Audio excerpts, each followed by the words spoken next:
Here's the list. Bigendered, cross-dresser, drag king, drag queen, femme queen, female to male, FTM. Isn't that the same thing? Yes, it is. Wouldn't that be the exact same thing? FTM? Female to male? Female to male and FTM, so right? MTF probably, right? Maybe. Gender bender, gender queer, male to female, MTF, non-op, Hydra? I have no idea. Pangender, transsexual, transsexual. Yeah, 2 S's. Trans person, woman, man, butch, two-spirit, which sounds like a beer. Okay, butch? Butch. Butch isn't acceptable. Butch isn't acceptable. Okay. They said it so we can use it. Okay. Two-spirit. Two-spirit? Trans, agender, third sex, which there isn't. No, there isn't. Gender fluid, non-binary transgender, androgyne, gender gifted. They have gender bender on here twice. Gender gifted? They literally have gender, because they have gender bender again. Gender bender, hold up. They have it on here 2 times. They have gender bender listed at 28, and then they have gender bender listed at number 8. They literally have it on here 2 times. To get to 31? Yeah. Femme, person of transgender experience, androgynous. Well, so really they have 30. Well, not only that, but they have female to male, then FTM, which means the same thing, and then they have male to female, then MTF, which is the same thing. So they really have like 28. Yeah. What's your favorite one? I kind of like the two-spirit because it's funny. Butch. Yeah. So, and in the official document, yes, I can't believe they have this up here. And I have it, they say New York City, it's illegal to discriminate on the basis of gender identity. And then they go on and on and on, blah, blah, blah, blah, blah. I want to make sure they have gender bender. Oh, wait a minute. Do you know what it is? They misspelled it in their release. They did? On their website, it says gender bender and then gender blender. And on their stupid press release, they don't misspell their own damn term. So they have gender bender twice. Golly, I love progressives. Mm-hmm. Femme, person of transgender experience. Okay, so they have it all. So one's gender bender and one's gender blender. But then they have that's dumb. Gender blender? Yeah. Okay. Then they have the female to male FTM, the male to female MTF. They have all of that. So I guess crossdresser. Is crossdresser on there? Let me ask you this. This is a genuine question. Yes. Okay. Is tranny a slur or an adjective? It would be a slur, wouldn't it? I think it would be a slur if you call someone a tranny. And the reason I ask this is because, like, on different blog posts, and you'll have people who do these confessionals on YouTube and that, there have been transgender people who have used that term, and that's why I ask. Well, I think it's like black people using the N-word. I think if transgender uses tranny... I mean, isn't tranny short for transgender? I thought. And also transmission. True. Yeah, I need to get my tranny fixed. See? Yeah. Is that a slur? No, did you just slur? No, I didn't slur. I would. But you said tranny. If I'm talking to a mechanic, that's how you do it. What if your mechanic is transgendered? Oh. So, yeah. Hey, so you'd have to say, hey, tranny, well, how much will it cost her to repair my tranny? Or what if he identifies as a two-spirit? I still don't understand what that means. I don't get that either. Two-spirit? That sounds like something that somebody who puts a dream catcher by their bed, that they made that up. They caught another spirit. No, who thinks that Elizabeth Warren's an actual American Indian. They made that up. It's like bipolar. If you're two-spirit, you're bipolar or you're schizophrenic. It's one or the other. Yeah. It's so confusing. Let's kick it into some quick five. It's 1:15, and time for Dana's Quick Five. I'm so fascinated by all of this. It is. It's a fascinating thing. So get this. I hate whiny people. So YAF, Young Americans for Freedom, which is a great organization, by the way. There's a student at Highland High School, Lindsay. Now, Lindsay, I love you. I don't know how to say her last name. Gatswa, Gatsios, right? Lindsay Gatswa? Sure. So she's graduated from Highland High School. She wrote this piece over at Young Americans Foundation, YAF, Young Americans Foundation. And she says that she and the 238 members of her senior class, they all have to wear green robes because of one girl's gender confusion. One girl wants to pretend that she's a boy, and so she wanted to wear a green graduation robe instead of wearing a white one. And so the administration agreed, and now everybody has to wear the same color. But a lot of the girls were looking forward to wearing I guess the school's colors are green and white, and the girls wear white and the boys wear green. Right. And they really wanted to wear the white robes and have that. So now they don't get a choice because of one girl.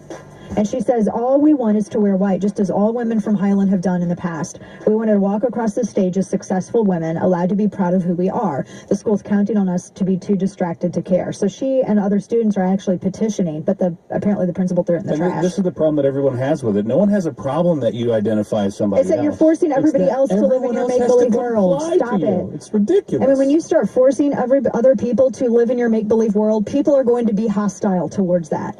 You know, would you like it if you were anti-gun? If I'm like, nope, now you got to have a gun and you got to go to the range. Yeah, see, I would be putting my stuff on you. I don't do that. Do I do that? No. Why? Because A, I respect difference of opinion, and B, I don't care. I got too much going on in my life. You ought to see the sloppy ponytail my hair is in right now. I got too much stuff going on in my life. And freedom doesn't first of all, freedom doesn't mean you're forcing someone else to comply. That's not what it is. Honestly, Jesus fix it. CBS News writes, this is awesome.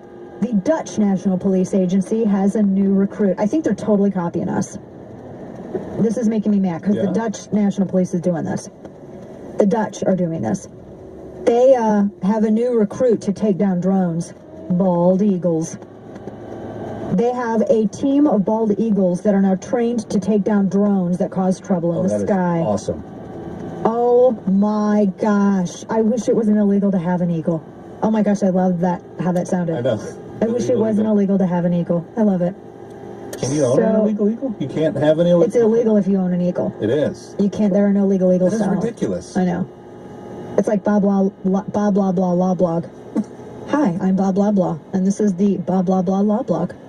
So, I want a legal eagle. This would be amazing. So the bird's talons. It's not claws. CBS, you idiots. The bird's claws allow them. The bird's mighty meaty talons allow them to safely grab a consumer drone and knock it out of the sky. Yeah. There is video. Hunter the bald eagle literally ripped out a drone from the sky. Hunter. I know. Oh my gosh. I would love to have a falcon, owl, and an eagle. Yeah, and cats have claws. All right, cats have claws. Eagles have talons. They have talons. Come on, people. I mean, honestly. So Oberlin wants to make it to where if everybody is awesome, that means nobody is. Oberlin students have been told to replace midterms with conversations and erase any grade below a C. Student activists at Oberlin are saying how frustrated via NR that they are that the school is making it so tough for them to be on campus. It's unfair. So Oberlin, remember, student activists wanted to get paid to protest $8 an hour. And I know. And now a student named Megan is upset that the school is refusing to erase any grades below a C. Just because she's a crappy student, apparently, doesn't mean that everybody, I don't know. So she wants to say that under current policy, if you earn a D and a D appears on your transcript, then that's completely unfair. And that it's dehumanizing. She says it's a low-grade dehumanization. Well, because she decided it was dehumanizing. Well, you earned it, so there it is. Yeah, tough. Bye. Well, bye. Yeah, that's enough. So I don't think that New Mexico Governor Susana Martinez is going to be on the short list for the VP. Trump went off on her during a New Mexico rally and said, basically went off on her record as a governor, and she's also the chair of the RGA this year. First Hispanic woman to ever govern a state in the U.S. She's term limited, so she can't go again. And I don't know why I think you would want to woo her. Because she's been clearing up. Remember, there was a Democrat that was there in New Mexico. I can't remember his name at the moment, but did a lot of damage, and she's been cleaning a lot of it up. I don't particularly think that she's been bad, but she's opposed refugees resettling in Syrian refugees in New Mexico. She's hardcore been against that. One of the criticisms was that food stamps have increased in New Mexico, but food stamps have increased all across the country because of Obama policy, because of Obamonomics. So I'm just not quite sure why you would not want the first Hispanic female governor, who's actually been doing a pretty good job, according to a lot of folks I know in New Mexico. He's a unifier. I mean, you would just think that you would want her. I don't know. And then, of course, last but not least, Valerie Jarrett cites ending 2 wars as Obama accomplishments. Barack Obama ended 2 wars. Of course, he was going on the Bush doctrine for Iraq. But no, that's not. I mean, he actually increased boots on the ground without calling it boots on the ground, because you can't do that. Heaven forbid. Ended 2 wars. I know. I don't even know, man. Sometimes hardworking people need a little extra, you know. We were just talking about the Obama economy, you know, and it makes it, Obamonomics have made things hard. And it seems like a lot of people are working more just to get what they used to get for not working, you know, double time. Banks, though, don't always make it fast and easy if you do need a little extra. But you know who does? Avant. This is a company that gets it. They provide access to unsecured personal loans from $1,000 to $35,000 without you ever stepping foot in a branch. You just go to AvantOffer.com and check your